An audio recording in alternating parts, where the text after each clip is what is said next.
ሰላም ጤና ይስጥልን። የተወደዳችሁና የተከበራችሁ የሚዲያችን ቤተሰቦች በያላችሁበት የበዛ ሰላምታችን ወደ እናንተ ይድረስ እያልን ቀጥታ ከአራቱም የአማራ ግዛቶች ያገኘናቸውን መረጃዎች በስፋት ወደ እናንተ የምናደርስ ይሆናል። እናንተም ለቻናሉ አዲስ ከሆናችሁ ላይክ፣ ሼር እንዲሁም ሰብስክራይብ በማድረግ ቤተሰብ ይሁኑ እያልን ቀጥታ ወዳገኘናቸው መረጃዎች አለፍን።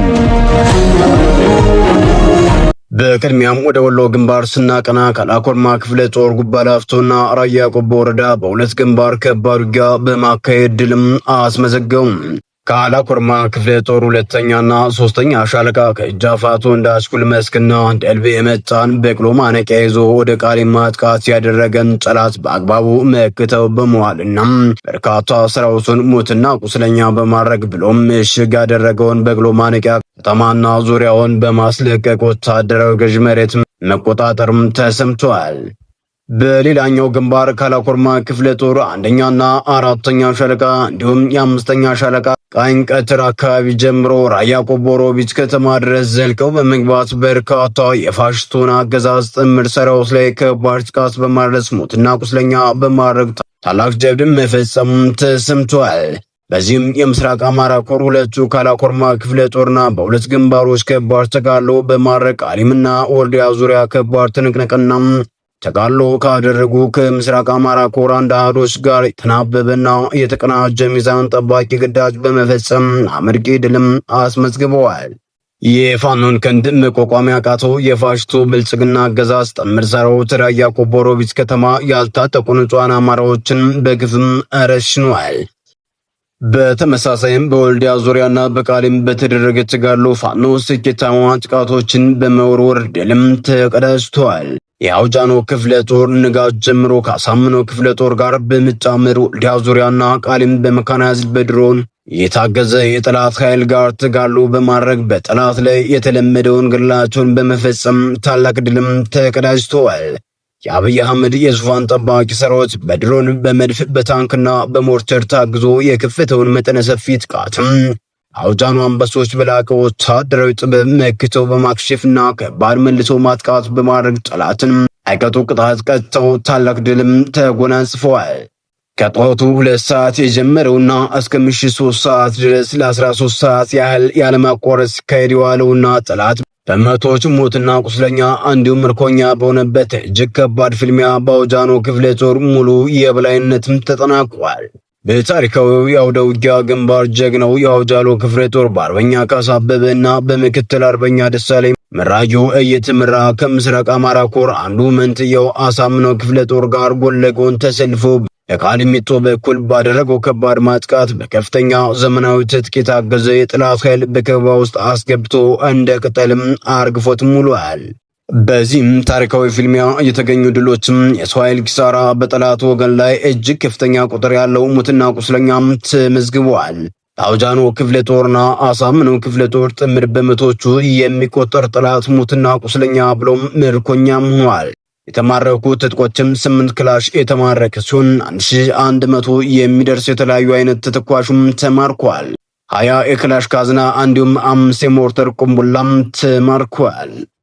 በተመሳሳይ መረጃም ወደ ሸዋ ቀጠና ስናመራ ፋኖ በደብረ ብርሃን ከተማ በእቴጌ ጣይቱና በአጼ ዘርዓ ያዕቆብ ክፍለ ከተሞች ባደረገው ውጊያ አማራዊ ጀግንነትን ከጦር ሳይንሳዊ ዕውቀት ጋር ያጣመረ ማጥቃት በመሰንዘር ውጊያውን በበላይነት ተቆጣጥሮ ድል መቀዳጀቱንም አስታወቀም። በአማራ ፋኖ ብሔራዊ ኃይል ደቡብ አማራ ቀጠና አሳምነው አጼ ዘርዓ ያዕቆብ ኮር ስር ከሚገኙት ከነጎድጓድ ክፍለ ጦር የተውጣጡ የፋኖ አሮችም ትናንት ማለዳ ጀምሮ እስከ ምሽት ድረስ በደብረ ብርሃን ከተማ አስተዳደር ስር በሚገኙ 2 ክፍለ ከተሞች ውስጥ በነበሩ የአገዛዙ ወታደሮች ላይ ውጊያ በመክፈት ድል ተቀዳጅተው መዋላቸውንም ከዙ ሕዝብ ግንኙነት መምሪያ ለማረጋገጥ ችለዋል። አገዛዙ ሚኒሻና አድማ ብተና በተባሉ ባንዳዎች መንገድ መሪነት ከባድ መሳሪያ የታጠቁ ኤሊት ፎርስ ብሎ የሚጠራቸው በርካታ የአየር ወለድ ኮማንዶች በጎሽ ባዶ አራዳ መቁጠሪያ እንዲሁም ከካሲማ በዙ አቅጣጫ መነሻውን ከኩየለሽ በማድረግና እንዲሁም በሌሎች የክፍለ ከተሞቹ አካባቢዎች አሳለፈ ቢሆንም ነገር ግን ወታደሮቹ ወደ ፋኖ የተዘነዘባቸውን ጥቃት መቋቋም ባለመቻላቸው እርስ በርሳቸው ግጭት ውስጥ ገብተው መዋላቸውም ተሰምቷል። ውጊያውን ባልሆነ አቅጣጫ መርታችሁ አስመትታችሁናል በሚል ቁጥራቸው በውል ያልታወቀ የአድማ ብተናና የሚሊሻ አባላት መረሸናቸውም ታውቋል። በተለይ ፋኖ በወሰደው የመከላከልና የመልሶ ማጥቃት እርምጃ ውጊያውን በበላይነት እየመራ በመዋሉም ከርተው ወደ ፋኖ ሊቀላቀሉም ችለዋል በሚል ጥርጣሬ ብቻ በርካታ የአማራ ተወላጅ የሆኑ ኮማንዶች አስቀድሞ ተዘጋጅቶ በነበረው መስካኤል ከበስተጀርባ ተወግተው መገደላቸውንም የገሞሮ ሚዲያ ወታደራዊ ምንጮች መረጃዎች አድርሰውናል።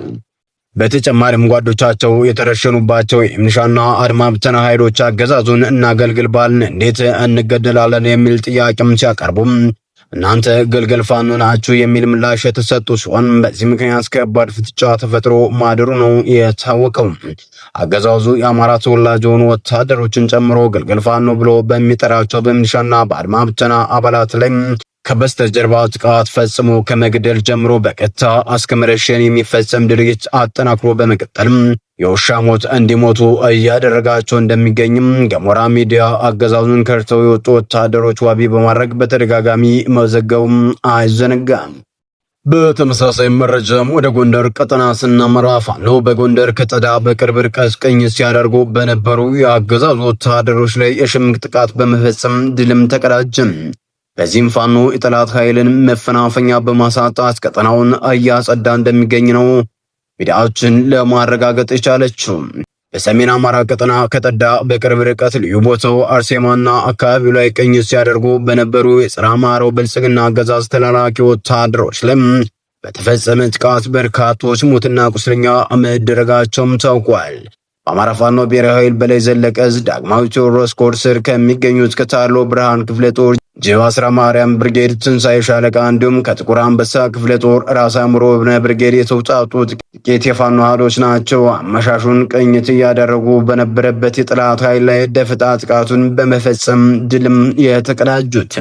በዚህም በርካታ ወታደሮች ሙትና ቁስለኛ ሲደረጉ ከጠዋቱ የተረፈው ኃይል ሙትና ቁስለኛ በየአርሶ አደሩ ማሳ አዝረክርኮ እግሬ አውጪ መፈርጠጡንም የኮሩ ህዝብ ግንኙነት ክፍል ለሚዲያዎችንም በላከው መረጃም አስታውቋል። ጸረ አማራው የብልጽግና ቡድን ስልጣኑን ለማራዘም ሲል የድሃ ልጆችን አስገድዶ የልብ ልብ ወታደራዊ ስልጠና በመስጠትም በአማራ ህዝብ ላይ የዘር ጭፍጨፋ እንዲፈጽሙ ማሰማራቱን የቀጠለ ሲሆን በተመሳሳይ ፋኖ በህዝብ ላይ የተቃጣውን የህልውና አደጋ ለመቀልበስ አገዛዙ ያሰማራቸው ወታደሮችን በደፈጣና በጨበጣ ሙሉ በሙሉ በመደምሰስም ግብዓተ መሬታቸውን መፈጸም አጠናክሮም ቀጥሏል። የአገዛዙ ኃይል በምስራቅ ደንቢያና በአካባቢው እየፈጸመ ያለው ኢሰብአዊ ድርጊት ተባብሶ መቀጠሉም ተሰምቷል።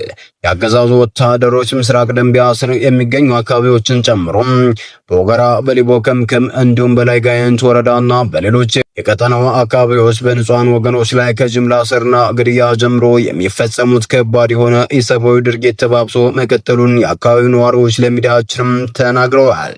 በተለይ የፋኖ ቤተሰብ ናቸው በተባሉና ለወታደሩ ሬሽን መግዣ የሚሆን ገንዘብ አላዋጡም እንዲሁም ብልጽግናን በገንዘብ አይደግፉም ተብለው በተጠረጠሩ ንጹሃኖች ላይ የሚፈጸመው የጅምላ እስርና እስከ ግድያ የደረሰ ድብደባም ተባብሶም ቀጥሏል።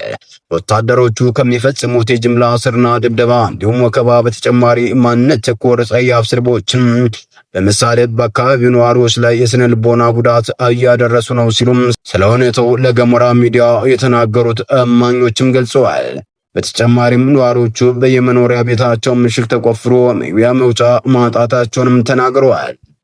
ሰላም የተወደዳችሁና የተከበራችሁ የሚዲያችን ቤተሰቦች ለሰዓቱ የነበሩን መረጃዎች እነዚህን መስሉ ነበር። በሌላ በተጠናከረ መረጃዎች እስከምንገናኝ በያላችሁበት ሰላም ቆዩልን።